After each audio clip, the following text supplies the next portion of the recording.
इस प्रकार मुग़ल काल में जो कर वसूल किए जाते थे वो ज़कात, आयात कर, निर्यात कर, नमक कर, खनिज पदार्थों पर कर, आंतरिक चुंगियाँ, जजिया, सिक्कों का निर्माण पर कर, निजी व्यापार पर कर, उपहार पर कर, राजाओं से प्राप्त धन पर भूमि कर आदि थे।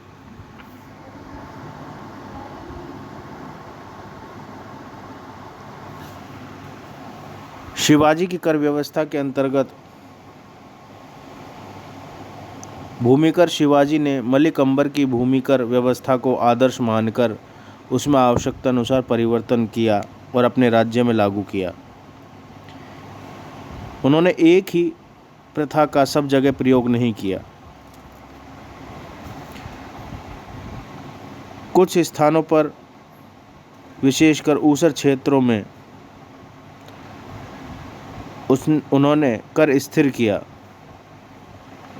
बंजर और ऊसर तोड़ने वालों से आरंभ में कुछ कर नहीं लिया जाता था, बाद में धीरे धीरे बढ़ाया जाता था। गांवों के लिए जिनसवार कर नियत कर दिया गया था। इनकी सूचियों के अनुसार कर वसूल किया जाता था। शिवाजी ने उपज का 2/5 भाग भूमि कर निश्चित किया।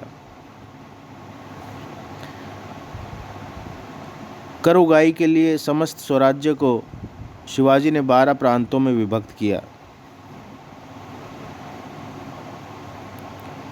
शिवाजी के पहले गांव में पटेल और तरफों जिलों में देशमुख और देशपांडे कर वसूल करने का काम करते थे, परंतु शिवाजी ने उनके यह अधिकार छीन लिए। गांवों से कर वसूल करने का कार्य हवलदार को दिया। गांव के हवलदारों के ऊपर जिले का हवलदार होता था, उसकी सहायता के लिए कारकुन होता था, उनके ऊपर प्रांतों के सूबेदार होते थे।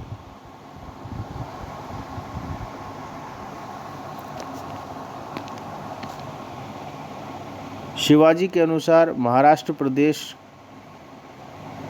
का शिवाजी स्वयं को वंशानुगत सरदेशमुख मानते थे, इसलिए उस क्षेत्र से उससे सरकारी आय का 10% मिलना चाहिए था, ऐसा शिवाजी सोचते थे। पहले यह प्रथा थी कि जो व्यक्ति जहाँ का सरदेशमुख होता था वहाँ के लगान की वसूली में वह सहायता करता था। इस सेवा के उपलक्ष्य में उसे 10% कमीशन मिलता था। शिवाजी ने दावा किया कि मुस्लिम राज्यों ने उसका यह पैतृक अधिकार छीन लिया। यदि वे उसे कुल आय का 10% दे दें तो वह शांत रहेगा, अन्यथा बलपूर्वक उतना रुपया वसूल कर लेगा। लेकिन कई शासकों ने इसे स्वीकार नहीं किया, इसलिए शिवाजी जहां सुविधा देखते वहीं लूटमार करते धन एकत्रित करते थे।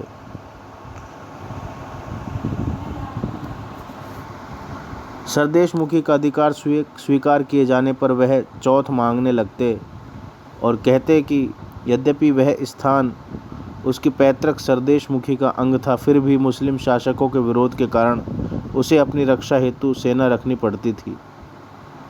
उसे सरदेशमुखी वसूल करने के लिए भी सेना आवश्यक पड़ती थी,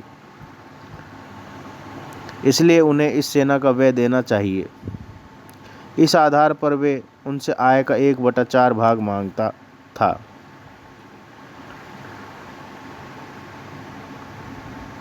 जो शिवाजी से दुर्बल होते थे उनका समूचा राज्य छीन लिया जाता था, किंतु यदि वे उसे शांतिपूर्वक आय का 1/4 भाग देते रहे तो वह उन्हें तंग भी नहीं करते थे। इसे ही चौथ व्यवस्था कहा जाता था। इस प्रकार हमने देखा कि मध्यकालीन भारत में शासकों ने अपने तरीके से, अपने मनमाने से कर वसूली व्यवस्था स्थापित की। जैसा उन्हें सहूलियत हुई, धर्म के आधार पर, व्यवस्था के आधार पर उन्होंने कर व्यवस्था को जारी रखा।